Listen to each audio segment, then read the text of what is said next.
ఓం గం గణపతయే నమః. ఓం వాగర్ధావివ సంపృక్తో వాగర్ధ ప్రతిపత్తయే జగతః పితరో వందే పార్వతీ పరమేశ్వరో. శ్రీ ఉమామహేశ్వరాభ్యాం నమః. మీనరాశి. మీనరాశి వారికి మే మాసం మొత్తం కూడా గ్రహాల యొక్క గోచార స్థితిగతులను కనుక మనం గమనించినట్లయితే, ముఖ్యంగా మీనరాశిలో ఉన్నటువంటి శని భగవానుడు ఏలినాటి శని దోషాన్ని, 12వ స్థానంలో ఉన్నటువంటి రాహువు ఎన్నో రకాలైనటువంటి ఇబ్బందులను కలుగజేస్తూ, ఈ మాయా ప్రపంచంలో మీరు ఎదుర్కోలేనటువంటి ఎన్నో మాయల్ని పరిచయం చేస్తూ, మీ దగ్గర ఉన్నటువంటి డబ్బును కూడా, బ్యాంకులో ఉన్న డబ్బును కూడా పుష్కాగి చేసేటటువంటి పరిస్థితి రాహు వల్లే కలుగుతాం. కాబట్టి కొంచెం తస్మాత్ జాగ్రత్త. ఫోన్లో ఏదైనా సరే మీకు ఒక లింక్ వస్తే దయచేసి దాన్ని లింక్ను ఆపరేట్ చేయకండి. ఈ రాహు మెస్మరైజ్ చేసి పూర్తిగా మీరు ఉన్న డబ్బులన్నీ లాగేస్తారు. జాగ్రత్త. ఆల్రెడీ ఇంట్లో కూర్చున్న శని భగవానుడే ఎన్నో కర్మదోషాలతో పాటుగా రాహు కూడా మిమ్మల్ని వెంబడిస్తున్నాడు. జాగ్రత్త. దానికి తోడు మే 10 వరకు కూడా కుజుడు మీ యొక్క జన్మరాశిలో ఉండటం ద్వారా ఆరోగ్యపరంగా మీరు అనుభవించే స్థితిగతి ఇంకెవరూ అనుభవించలేమో అనిపిస్తుంది. అది ఎన్ని రకాలంటే, ఇంకా ఆరోగ్యం అంటే మన శరీరంలో ఎన్నో అవయవాలు ఉన్నాయి. ఏదో అవయవాన్ని ఇబ్బంది పెడుతూనే ఉంటారు ఆ శని కుజులు. దీర్ఘకాలికమైనటువంటి అనారోగ్యాలను ఇచ్చేవాళ్ళు ఈ శని కుజులు. ఓ పట్టాన్ని తగ్గించరు. సరే, మే 10 తర్వాత కుజుడు స్వక్షేత్రంలోకి వెళ్తున్నాడు. 2వ స్థానం అంటే కుటుంబంలో గొడవలు సృష్టిస్తాడు. ఆర్థికపరమైనటువంటి ఇబ్బందుల్ని, తండ్రితో కుటుంబపరమైన సమస్య.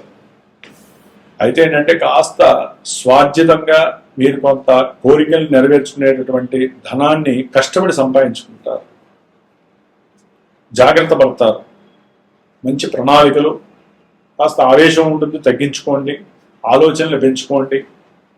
అట్లాగే వీరి యొక్క ప్రేమపూరితమైనటువంటి వ్యవహారాల యందు కుటుంబంలో కొన్ని గొడవలు జరిగే అవకాశాలు ఉంటాయి. ఆకస్మికంగా ధనాన్ని ఖర్చు పెట్టే పరిస్థితులు, లేనిపోని కేసుల్లో ఇరుక్కోవడం ద్వారా కోర్టుల్ని, పోలీస్ స్టేషన్ని సందర్శించే అభాగ్యము కలుగుతుంది ఈ యొక్క మీనరాశి వారికి. ముందు చూస్తే కుజుడు మే 10 నుంచి, వెనక చూస్తే రాహువు, మీ ఇంట్లో శని. ఇంత ఘోరమైన సిచ్యువేషన్ మీనరాశి వారికి ఉన్నప్పుడు వీరిని కాపాడే శక్తి ఒక్క హనుమంతుల వారికి ఉంటుంది, ఈశ్వరుడికి ఉంటుంది, దుర్గాదేవికి ఉంటుంది. మరి ఈ మీనరాశి వారికి సూర్య భగవానుడు అదే ద్వితీయంలో ఉండి, ఆయన కూడా సేమ్ ఫార్ములాతో ఉద్యోగపరంగా మే 14 వరకు వీరికి ఎన్నో రకాల సమస్యల్ని, ఆర్థికపరమైనటువంటి నష్టాన్ని కలుగజేస్తాడు. ఉద్యోగానికి పరమైనటువంటి సమస్యలు. కొంతమందికి ఉద్యోగం పోవటం, దాని ద్వారా నష్టం కలగటం. కొంతమందికి ఉద్యోగంలో వీరికి ఏదో ఇబ్బంది కలగటం, లేదా ట్రాన్స్ఫర్స్ కావటం, కుటుంబం నుంచి దూరం కాకుండా ఉండడం కోసం డబ్బులు ధారపోసైనా సరే అక్కడే ఉండటానికి ప్రయత్నాలు చేయటం. ఈ విధంగా ధన నష్టం జరగడానికి ఎక్కువ అవకాశాలు ఉన్నాయి రాశి. దానికి బుధుడు అక్కడే ఉండటం, తర్వాత ఈ ఇరువురు కూడా, అంటే వ్యాపారపరంగా కొంత లాభము, అట్లాగే భార్యాభర్తల్లో ఎవరో ఒకరు ఉద్యోగం చేయడం ద్వారా కాస్త ధనలాభము, కుటుంబ అవసరాలు తీరడం, ఇవన్నీ జరిగే అవకాశం ఉంటుంది. కొంతమంది విద్యార్థులకి విద్య ఎందుకు కొంచెం ఆసక్తి పెరగటం, విద్యలో మంచి లాభదాయకమైనటువంటి మేధస్సుని, ప్రజ్ఞని, తెలివితేటలను ఉపయోగించడం, ఇవన్నీ జరిగే అవకాశం ఉంటుంది. రవి బుధుడు మే 15 తర్వాత 3వ స్థానంలోకి మారినప్పుడు చేసేటటువంటి ఉద్యోగ ప్రయత్నాలు ఎంత కఠినంగా ఉన్నా, సంఘంలో వీరికి ఎన్ని అపోజిషన్స్ ఎదురైనా, వీరికి ఉన్న తెలివితేటలు, వీరికి ఉన్నటువంటి ఆత్మస్థైర్యం, వీరికి ఉన్నటువంటి పంక్చువాలిటీస్, ప్రణాళికలు, వీరికి ఉన్నటువంటి దైవబలం, అనుష్ఠాన బలం నుంచి మంచి ఉద్యోగానికి ఇంటర్వ్యూ ఇవ్వడం, వెంటనే పని అయిపోవడం. కొంతమంది ఉద్యోగాల్లో దానికి సంబంధించిన ఎగ్జామ్స్ రాసి చక్కగా ధనాన్ని ఇంప్రూవ్మెంట్ చేసుకునేటటువంటి ప్రయత్నాలు చేయటం. ఇట్లా రవి భగవానుడు అనుకూలిస్తున్నాడు మే 15 తర్వాత. చతుర్థంలో ఉన్నటువంటి గురుడు విద్యపరంగా కొన్ని ఆటంకాలని, బంధువుల పరంగా కొన్ని ఇబ్బందుల్ని, ధనపరమైనటువంటి సమస్యల్ని, భార్యాభర్తల మధ్య ఈ శని భగవానుడు దృష్టి పడటం ద్వారా, శని భగవానుడి యొక్క దృష్టి రవి మీద పడుతుంది, సప్తమమైనటువంటి ఆ యొక్క కన్యారాశి మీద పడుతోంది. అంటే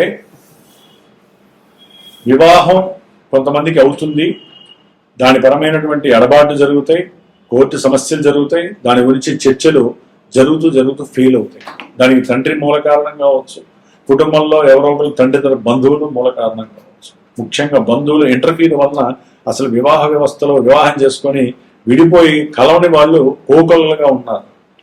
దంపతుల మధ్య ఎవ్వరూ రాకూడదు, మీరు మాత్రమే, మీ ఇద్దరు మాత్రమే చర్చించుకోండి. ఇప్పుడు కూడా విడిపోయినా మీరే కారణం అవ్వాలి, కలిసినా మీరే కారణం అవ్వాలి. మూడో వ్యక్తి రావడానికి అర్హత లేదు. తల్లిదండ్రులని కావచ్చు, అన్నదమ్ములని కావచ్చు, గుర్తుపెట్టుకో. వాళ్ళు మంచి వాళ్ళేనండి, కానీ గ్రహాలు మంచిగా ఉండవు కదా. మీ మధ్య కాపురం చేసినప్పుడు ఆ ప్రేమానురాగాలు, అనుబంధాలు ఎలా ఉంటాయో మీకే తెలుస్తాయి. ఆ తల్లిదండ్రులకి ఈ తల్లిదండ్రులకి అన్నదమ్ములకి ఎట్లా తెలుస్తాయండి? బహుబంధుత్వాలే అంతే. పెళ్ళైన తర్వాత సంబంధం ఉండకూడదు ఎక్కువ.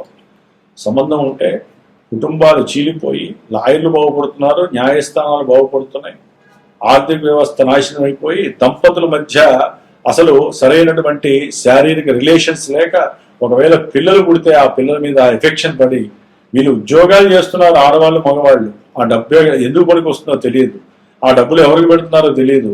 అసలు అంతా సరైనటువంటి సిస్టమ్ లేక భార్యాభర్తల మధ్య ఎన్ని ఇబ్బందులు పడుతున్నాయి. ముఖ్యంగా మీనరాశి వారికి శని దృష్టి గురించి చెబుతున్నానండి. అందుకనే కొంతమందికి అయితే వివాహ ప్రయత్నాలు చేస్తారు, చక్కగా మాట్లాడుకుంటారు, ఫెయిల్ అయిపోతాయి. కొంతమందికి ధనపరంగా వివాహానికి కొన్ని మాటలు ముచ్చట్లు జరుగుతాయి, సమయానికి ఆ ధనం లేక వివాహాలు దూరం అయిపోయిన వాళ్ళు కొంతమంది ఉన్నారు. కాబట్టి ఇప్పుడున్న కాలమానంలో అయితే వీటితో సంబంధం లేకుండా వాళ్ళకి చక్కగా డబ్బులు ఉంటాయి, మంచి ఉద్యోగాలు వస్తాయి, మంచి ఉద్యోగాలు ఉంటాయి, ఇల్లులు ఉంటాయి, వాహనాలు ఉంటాయి, మంచి పరపతి ఉంటుంది, అన్నీ ఉంటాయి. వ్యాపారంలో కూడా మంచి లాభాలు ఉంటాయి, మంచి కుటుంబపరమైనటువంటి సపోర్ట్ ఉంటుంది. కానీ ఆడపిల్లలు ముందుకు రావట్లేదు వివాహానికి. ముఖ్యంగా పురుషులకి వివాహం కావట్లేదు, స్త్రీ ఆకర్షణ లేకపోవటం వల్ల. సరే, జాతకాల్లో సర్పదోషాలు ఉంటాయి, కుజదోషాలు ఉంటాయి, పునర్భూ దోషాలు ఉంటాయి, స్త్రీ శుక్రదోషాలు ఉంటాయి, పితృదోషాలు, ఎన్ని దోషాలు ఉన్నా సరే అవన్నీ పూజలు అయిపోతాయి, హోమాలు అయిపోతాయి, అభిషేకాలు అయిపోతాయి. ఇప్పటివరకు అన్నీ చేసేసారు, కానీ సంబంధాలు వస్తే వెళ్ళిపోతాయి.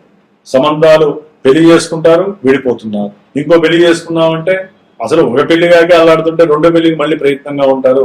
ఆ పెళ్లిలు కూడా అనుకూలంగా ఉండవు. అంతటి ఘోరమైన పరిస్థితి నడుస్తున్న వాళ్ళ కోసమని మరి ఈ జూన్ 2వ తారీఖున గురుడు కర్కాటక రాశిలో ఉచ్చస్థితిలో సంచరించే సమయంలో జూన్ 2వ తారీఖు మంగళవారం రోజున హైదరాబాద్లో నా యొక్క సమక్షంలో వేద మంత్రాలతో, బ్రాహ్మణుల యొక్క సహాయ సహకారాలతో ఎవరైతే 27 సంవత్సరాల నుంచి 42 ఏళ్ల మధ్యలో పెళ్లిళ్ళు కానటువంటి పురుషులు ఉన్నారో వారు గనక ఈ నెంబర్కి కన్సల్ట్ చేసగలిగితే ఇక్కడ దగ్గరలో ఉన్న వాళ్ళు వచ్చి కళ్యాణం చూడొచ్చు, పార్టిసిపేట్ చేయొచ్చు, హోమం మీరే కూర్చొని చేసుకోవచ్చు.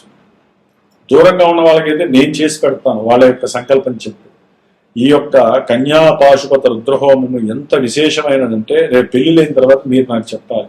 సుబ్రహ్మణ్య కళ్యాణం వలన సర్పదోషాలు, కుదోషాలు తొలగిపోతాయి. కాబట్టి ఈ యొక్క మంచి సదవకాశాన్ని మీరు చక్కగా పార్టిసిపేట్ చేయండి. ఎందుకంటే మేము ఆ పూజలు చేసాం, ఈ పూజలు చేసాం. ఎందుకంటే జన్మజాతకము చాలా మందికి తెలియట్లేదండి. కొంతమంది ఫోన్లు చేసి గురువు గారు మాకు నష్టాలేం లేవండి, ఉన్నతలో కష్టాలన్నీ కూడా ఎదుర్కొని మేము బయటకు పట్టామంటారు. బయటపడరు, ఆ దశలు అంతర్దశలు బయటపడేస్తాయి. కొంతమంది అయితే మీరు మంచి చదువుతున్నారు కానీ మాకు మంచి ఏం జరగట్లేదండి అంటారు. ఎందుకంటే శుక్ర భగవానుడు మీనరాశి వారికి 3-4 స్థానాల్లోనే ఉంటాడు. ఈ నెల రోజులు అనుకున్న ప్రతి సంకల్పం సిద్ధిస్తుంది, రావాల్సిన డబ్బులు వస్తాయి, బంధువుల సహకారం అందుతుంది, భార్య వలన డబ్బులు వస్తాయి, మంచి గృహం కొంటారు, లేకపోతే మంచి వాహనం కొంటారు. మరి శుక్రబలం బాగుందండి, మాకేం కలగట్లేదండి. ఇప్పుడు మనం పుట్టినప్పుడు జన్మజాతకం ఒకటి యాక్టివేట్ అవుతుంది, లగ్నం ఉంటుంది. ఆ లగ్నానికి సంబంధించి కొన్ని గ్రహాలు చంద్రుడిని బట్టి దశలు అంతర్దశలుగా ఇప్పుడు ప్రిపరేషన్ అయ్యి ఇప్పుడు గనక అనుకూలించే గ్రహస్థితులు ఉంటే ఈ ఏళ్ళనాటి శని ప్రభావం తగ్గుతుంది, దశలు అంతర్దశలు మిమ్మల్ని కాపాడుతాయి.